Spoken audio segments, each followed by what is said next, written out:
जी। आप अब हम जी। डेमोग्राफी पे चलते हैं आपके वहाँ की ललितपुर की। आप वहाँ का सेक्स रेशियो बताएँगे कितना है? सॉरी सर, मुझे सेक्शन से याद नहीं है अभी यहाँ का। कोई इश्यू नहीं है। आप बुंदेलखंड में ऐसे क्या इश्यूज़ हैं जो उत्तराखंड में कॉमन है? सर, पहला इशू है पलायन का इशू, बुंदेलखंड में भी है, जो उत्तराखंड में और में भी मौजूद है। दूसरा वाटर स्कैरसिटी, जो हाल-फिलहाल में उत्तराखंड में देखी जा रही है, उसको वो बुंदेलखंड काफ़ी समय से उस चीज़ को फेस कर रहा है।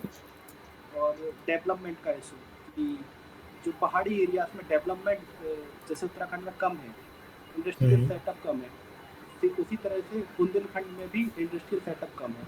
तो ये 3 मुख्य इशू मेरे हिसाब से समानता दर्शाते हैं तो कोई 2 दोनों में। पॉलिसी इसके लिए जो माइग्रेशन का इश्यू आपने बताया और एक और जो इश्यू बताया इंडस्ट्रियल डेवलपमेंट के लिए, कोई 2 इस तरह के इनिशिएटिव जो उत्तराखंड सरकार ने लिए हों? सर, उत्तराखंड सरकार ने माइग्रेशन को रोकने के लिए हुँ। काफ़ी सारी टूरिज़्म रिलेटेड योजना चलाई हैं। जैसे वीरचंद सिंह गढ़वाली स्वरोजगार योजना, एक तो वो टूरिज़्म रिलेटेड है। दूसरा होम स्टेज़ को इम्पोर्टेंस बढ़ाने के लिए और होम स्टेज़ प्रमोट करने के लिए भी योजना चलाई गई है। ये 2 वहाँ पर लोकल लेवल पर कल्चर भी बचाने के लिए और माइग्रेशन रोकने के लिए काफ़ी हेल्पफुल रहेगी। और साथ में हम वहाँ पर हॉर्टिकल्चर भी प्रमोट कर रहे हैं, तो जिससे वहाँ पर रोज़गार के साधन लोगों को बढ़ सकें। तो ये तो ये हॉर वहाँ पर सॉइल टाइप आपके वहाँ की कैसी है बुंदेलखंड में? सर, वहाँ पर red and yellow type soil पाई जाती है। Red and black, sorry. Black, हाँ, ठीक है, सही है। आपने अपने इसमें लिखा हुआ है कि आपकी हॉबी हठ योग प्रैक्टिस करना है। जी। हठ योग क्या होता है? सर, हठ योग एक सबसे कहा जाता है कि ये सबसे पुराना योगा का फॉर्म है। इसके अंदर हुँ। हम हा और ठा, दैट इज़ सूर्य और चंद्र, इन 2 नाड़ियों को जो मनुष्य के अंदर होती हैं, उनको बैलेंस करके अपनी सुषुम्ना नाड़ी को एक्टिवेट करने की कोशिश करते हैं, जो हमारे एकाग्रचित्ता और कंसंट्रेशन और को बढ़ाने में इस्तेमाल होती है। तो ये पुरुष और इस प्रकृति का आपको कॉन्सेप्ट पता है योग फिलॉसफी में? सॉरी सर, मुझे एग्ज़ैक्टली ये याद नहीं है। तो मतलब ऐसे आपने हठ योग लिखा है ना, तो आप योग फिलॉसफी थोड़ा-सा पढ़ लेना जी, उसके बारे में, ठीक है? योग सूत्रा किसने दिया हुआ था? योग सूत्रा के बारे में आपने सुना है? जी सर, ये पतंजलि का ग्रंथ है। इसको हुँ, हुँ। पतंजलि ने उस समय पर जो योग की जो क्रियाएँ चलती थी, हुँ, उनको हुँ। कंपाइल करके एक सूत्र के फॉर्म में पतंजलि जी ने लिखा था। तो उसमें जो 8 लिम्ब दिए गए थे, वो उसका नाम आप बता सकते हो? योग जी के सर। जो 8 लिम्ब थे? जी सर, पहला है यम, दूसरा नियम, यम, नियम, आसन, ध sorry sir, may I repeat हाँ, केवल कोई अटेम्प्ट इश्यू नहीं कीजिए। है, ठीक है। अ, यम, नियम, आसन, प्राणायाम, प्रत्याहार, धारण, ध्यान, समाधि। सही है। और ये फिर हठ योग से कैसे अलग है? ये जो योग के लिम्ब हैं, इसमें और हठ योग में क्या अंतर है? सर, हठ योग और इनमें और जो अष्टांग योग है, इसमें मुख्यतः पहला डिफरेंस है कि इम्पोर्टेंस ऑफ योग आसना, ये हठ योग में ज़्यादा है, लेकिन अष्टांग योग में कम है। अष्टांग योग में एक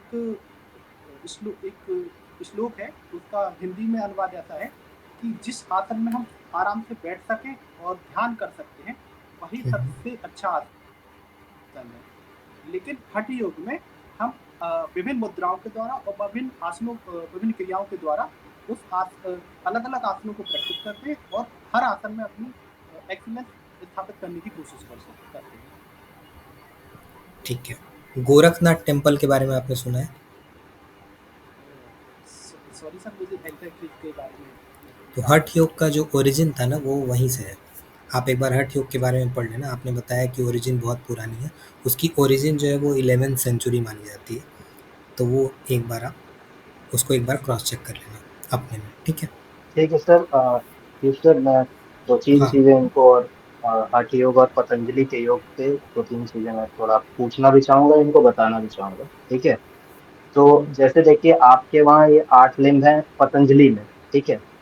तो जैसे पीयूष सर ने पूछा कि हठ योग कैसे डिफरेंट है योग से, नॉर्मल योग से, ठीक है। तो आपने बताया कि आसन और मुद्रा ये सब होता है और इस तरह का, ठीक है। तो हठ का मतलब, और जैसे आपने एक एग्जांपल दिया वो एग्जांपल सही था, ठीक है। तो उसमें हठ का मतलब होता है, हठ मतलब क्या होता है, जिद होता है कहने का मतलब, जी ठीक है। सर। जैसे आपने कहा कि हाँ जिसमें आप प्लेजर से बैठ सकें वो योग है, ठीक है। और जिसमें हठ का मतलब क्या है कि जिसमें आप और बॉडीली प्लेजर नहीं है, ठीक जी है। सर। तो यहाँ पे आसन नहीं है, यहाँ पे मतलब मेन जो होता है इसमें मुद्रा बोलते हैं इसको, जी ठीक सर। है। आपके हठ योग में आप ये वर्ड नोट करो कि आसन जो होता है वो योग में होता है, जी मुद्रा सर। जो होती है वो इसमें होती है, हठ योग में होती है, ठीक है। तो मुद्राएं में से जैसे अब जैसे कुछ पर्टिकुलर टाइप के सिटिंग पोस्चर्स हैं, जी ठीक है। कुछ पर्टिकुलर तरह की चीजें होती हैं जिनको मुद्रा बोलते हैं। तो वो जी मुद्रा और आसन ये दो अलग अलग चीजें हैं, पहली चीज तो ये आपको ध्यान में रखना है, ठीक है। जी दूसरी सर। चीज ये है कि जैसे इसमें एक षट कर्म होता है, षट मतलब छह, जी सर। ठीक है। वो छह कर्म होता है, मतलब वो बॉडी के प्यूरिफिकेशन के लिए, दैट इज मतलब जो हठ योग का एक तरह से प्रिंसिपल है, ठीक है। जी सर। योग तो आप बाद में कर रहे हो, पहले आपका बॉडी प्यूरिफिकेशन होता है, ठीक है। तो उसमें जैसे कपालभाति आपने सुना है, बहुत बहुत फेमस है, बाबा रामदेव ने उसको बहुत यूज करा, ठीक है। उसके अलावा एक त्राटक होता है, त्राटक, ठीक है। आप हिंदी में नोट कर लो, जी सर। आपको खोजने पे मिलेगा। तो उसका मतलब क्या होता है, आप अपने, तो एक तो नोज हो गया, ठीक है। और तो नोज से मतलब आप क्या कर रहे हो, ये कपालभाति हो गया नोज से, ठीक है। आंख उसके बाद दूसरा, तो आंख मतलब आप तब तक त्राटक में आप तब तक देखते हो जब तक आपकी आंख से पानी नहीं आ जाता है, ठीक है।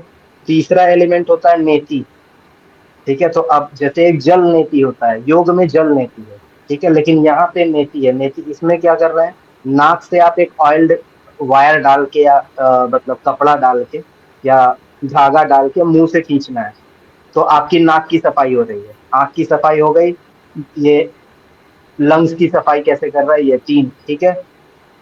चौथा होता है धौती, मतलब अब मुंह, पांच, चौथा ऑर्गन के मुंह में आप कपड़ा डाल के और अंदर तक आपके इंटेस्टाइन तक आपको उसको लेके जाना है, which is a very difficult thing, that is why it is हठ योगा। ये सभी देखिए हठ योग के एलिमेंट आपको दिख रहे हैं। और उसके बाद then you have to de vomit it, you have to swallow it and then de swallow it, ठीक है। तो वो कपड़े से साफ हो रहा है अंदर का, ठीक है। पांचवा होता है आपका नौली, मतलब वो बाबा रामदेव ये भी करते हैं, वो जो पेट घुमाने वाला एक्सरसाइज है, तो इसको नौली बोलते हैं, ठीक है। और छठवां होता है आपका बस्ती, मतलब ये आपका रेक्टम प्यूरिफिकेशन एक्सरसाइज है, ठीक है। तो ये मेन चीज है उसमें जो इस चीज में है, ठीक है। अच्छा, इसके अलावा आपको जो मेजर डिफरेंस है, जैसे मैं आपसे पूछ लूं कि इसमें क्या मेजर क्या डिफरेंस है, तो मेजर डिफरेंस ये है कि आप जो इसमें जो योग है, ठीक है, और हठ योग में मेजर डिफरेंस ये है कि योग जो है it is for your mind, and on the other hand हठ योग इज फॉर योर बॉडी। तो इसमें बॉडी पे ज्यादा फोकस होता है रादर देन आपका माइंड पे, ठीक है। और अ, जैसे स्टार्टिंग में इसमें ग्रेविटी के कॉन्सेप्ट के बारे में ज्यादा उस पे होता है, उसके बारे में आप एक थोड़ा सा पढ़ लेना, ठीक है। ठीक है।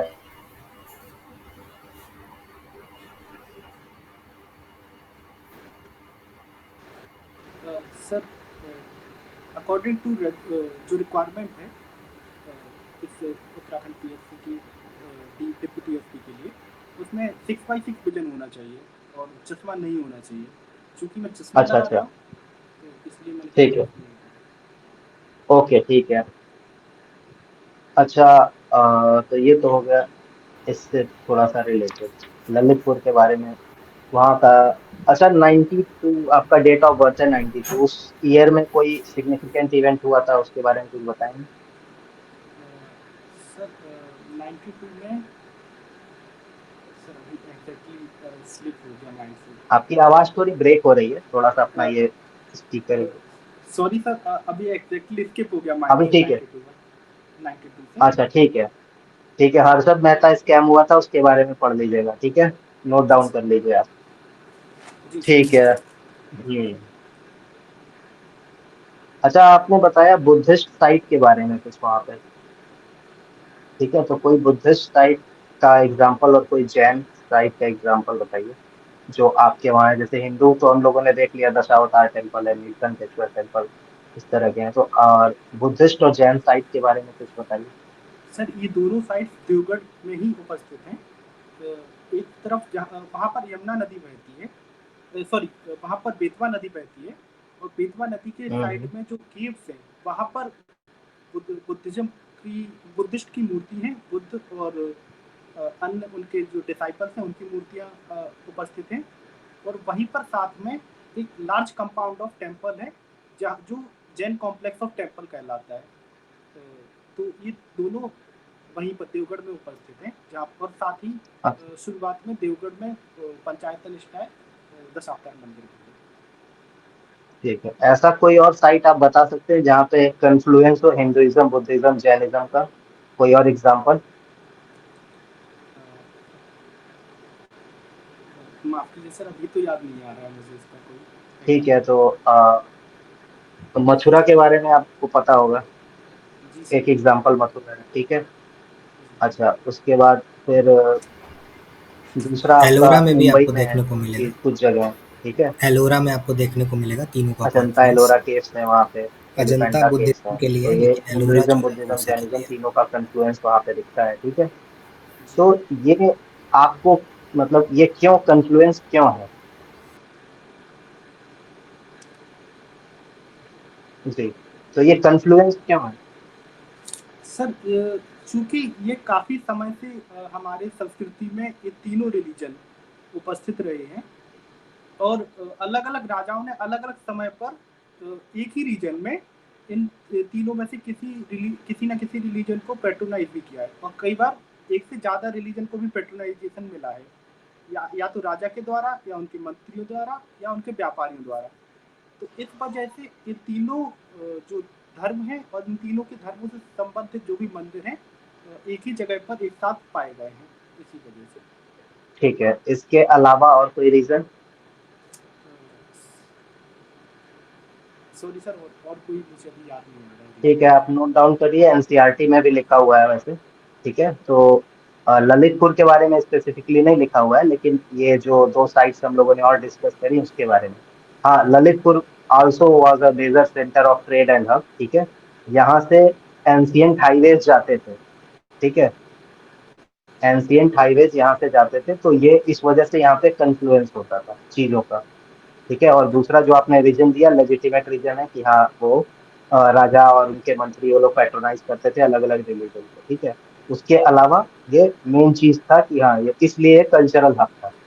मतलब मैं आपसे पूछ रहा हूँ कि बगल वाले डिस्ट्रिक्ट में क्यों नहीं था, या उसके बगल वाले डिस्ट्रिक्ट में क्यों नहीं था, यहीं पे क्यों था?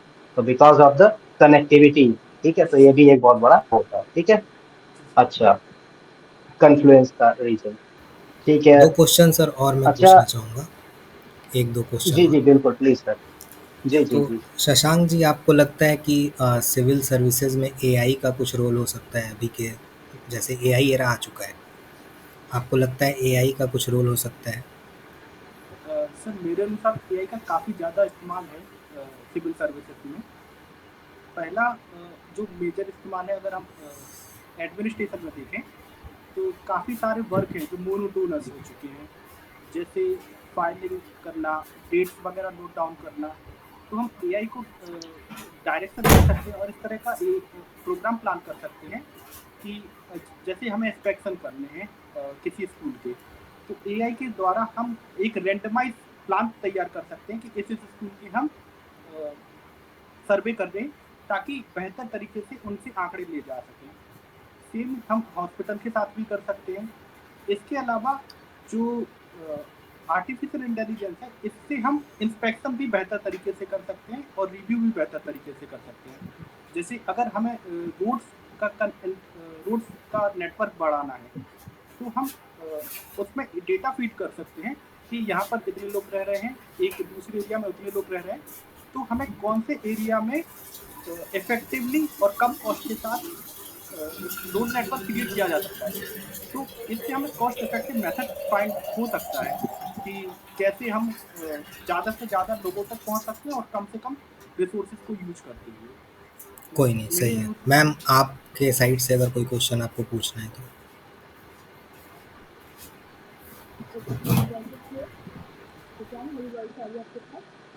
मैम थोड़ा स्लो आ रही है वॉइस। वॉइस क्लियर है आपके पास अब? जी मैम। तो आपने अपनी हॉबीज में हठ योगा मेंशन किया हुआ है। अभी रिसेंटली उत्तराखंड में एक ग्लोबल फेस्ट का आयोजन किया गया जिसमें देश के 700 से ज्यादा योगा विशेषज्ञों ने पार्टिसिपेट किया। मेरा क्वेश्चन है कि ये उत्तराखंड की किस सिटी में ऑर्गेनाइज किया गया और किसके द्वारा ऑर्गेनाइज किया? सर ये उत्तराखंड में ऋषिकेश में ऑर्गेनाइज किया गया था और उत्तराखंड में टूरिज्म डिपार्टमेंट ने इसको ऑर्गेनाइज किया था। कौन से डिपार्टमेंट ने? टूरिज्म और आयुष डिपार्टमेंट ने ओके। तो आजकल मानव और ये आपका वन्यजीवी संघर्ष काफी न्यूज में है। इवन कल ही जो है सुप्रीम कोर्ट ने इस पर बात की है और उत्तराखंड में तो ये काफी ज्यादा हो रहा है। तो इसके बारे में आपका क्या ओपिनियन है और हम कैसे इसे एलिमिनेट कर सकते हैं? मैम अगर हम पहले स्थिति को देखें तो यह पहाड़ी एरिया और प्लेन एरिया दोनों जगह पर इस तरह के हमें इश्यूज देखने को मिल रहे हैं। और प्लेन एरियाज में हम जैसे जैसे हम पेड़ों को कट करके वहाँ पर एग्रीकल्चरल लैंड बना रहे हैं तो उनका हैबिटाट कम हो रहा है। इस वजह से जो जंगली जानवर हैं वो एग्रीकल्चर लैंड में एंटर कर रहे हैं और यह एक ह्यूमन और एनिमल कॉन्फ्लिक्ट की वजह बन रहा है। पहाड़ी एरियाज में चूँकि ह्यूमन उतना ज़्यादा फॉरेस्ट एरिया में एंटर नहीं कर रहे हैं और बल्कि फॉरेस्ट एरिया के बढ़ने से एनिमल डायरेक्टली ह्यूमन के बगल वाले एरिया में और एग्रीकल्चरल एरिया में एंट्री कर जा रहे हैं। तो इस वजह से ह्यूमन एनिमल कॉन्फ्लिक्ट बढ़ रहे हैं।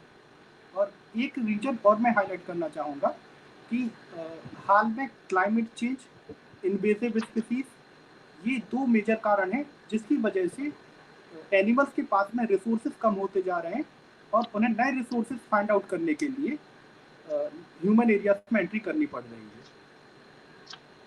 तो अभी रिसेंटली कुछ लोगों ने पेड़ों को बचाने की मुहिम जारी की है यहाँ पर उत्तराखंड में। तो क्या आप कुछ ऐसा याद कर पा रहे हैं, ऐसा कुछ पहले हुआ हो जो बहुत ही हिस्टोरिकली सिग्निफिकेंट रहा हो? ऐसा वो कौन सा मूवमेंट था उत्तराखंड? मैम 1970s में चिपको मूवमेंट स्टार्ट हुआ था जो बहुत ज़्यादा पॉपुलर हुआ था और इसने अक्रॉस इंडिया लोगों को मोटिवेट किया था एनवायरमेंटल कंजर्वेशन के लिए। तो उसका क्रियान्वयन जो है वो किसने किया था, उनका नाम याद है आपको? मैम इसके कई सारे लीडर थे जैसे Sundarlal Bahuguna,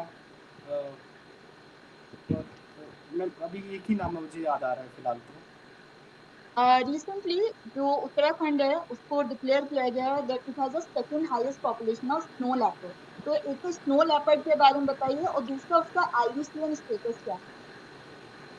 ma'am snow leopard एक टाइप की बिग कैट्स हैं जो हिमालयन एरियाज में ही पाई जाती हैं।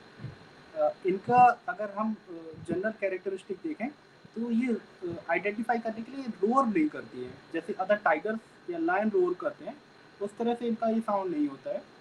और अगर इनका IUCN स्टेटस देखें तो ma'am I am not sure about it but as far as I remember it is endangered species. और जो इसमें पहला स्थान किसका है स्नो लेपर्ड में? दूसरा हम उत्तराखंड का है तो पहला स्थान किसका है? सबसे ज्यादा स्नो लेपर्ड कहाँ है? मैम पहला लद्दाख है। Okay okay. Next question is कि आजकल ग्लेशियर लेक्स आउटबर्स्ट फ्लड, आपने ये टर्म बहुत सुनी होगी न्यूज में, है ना?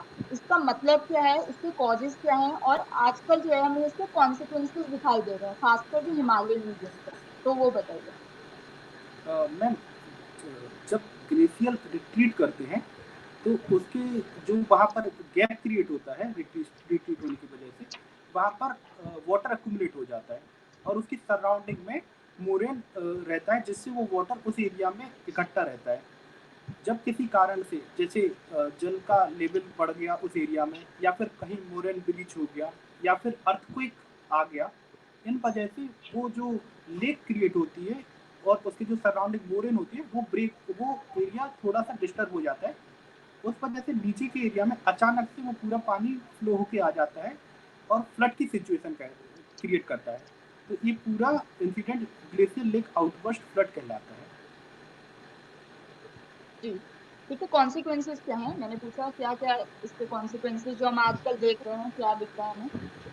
माफ कीजिए मैम, इसका कॉन्सिक्वेंसेस हैं, पहला फ्लड की सिचुएशन आने से जो लो लाइंग एरियाज हैं वो सबमर्ज हो जाते हैं। इससे पीपल एंड बायोडाइवर्सिटी ओवरऑल ये लॉस होती है और साथ में इकोनॉमिक लॉस भी होता है, जैसे टूरिज्म का भी लॉस हुआ और जो स्ट्रक्चर्स थे, इंफ्रास्ट्रक्चर्स थे, वो भी डिस्ट्रॉय हो जाते हैं।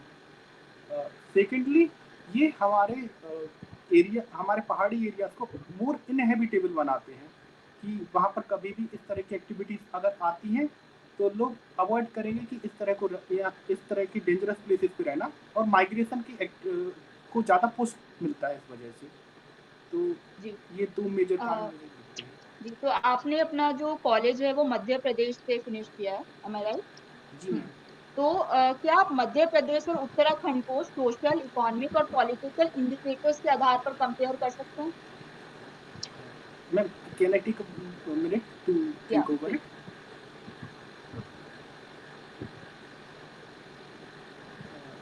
मैम, सोशल लेवल पे हम देखेंगे कि मध्य प्रदेश में काफ़ी सारे रिलीजियस स्ट्रक्चर्स हैं जो जी, बहुत पॉपुलर हैं, जैसे खजुराहो है और पन्ना में जो कि छतरपुर में लोकेटेड है, और इसके अलावा सांची के स्तूपास हैं, भीम।